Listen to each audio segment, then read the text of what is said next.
G'day, WA Drop Beer Drones here. We had a cyclone come through WA. I shouldn't mock it because people up north did have a walloping, but we always get these warnings and it pans out to basically being a yard tidy up and nothing else. Anyway, it meant that we had rain, so I went up to Bells Rapids Lookout again to see if there was any water had made it down to the Swan River yet. It hadn't.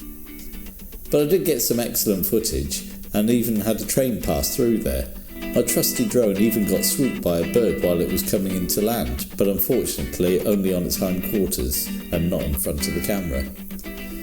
If you have any suggestions on where you think I should go and get the drone out, post them in the comments. I'm sure there'll be some good ones, and if you think I missed out on any of the key views in some of my other videos, I can always revisit and try a better spot, especially if you tell me where to look out for. If you like what I do, click that like button, subscribe and share the video so your friends can enjoy it too. These things can really help a channel get off the ground. If you really like what I do, you can buy me a coffee. There's a link in the description.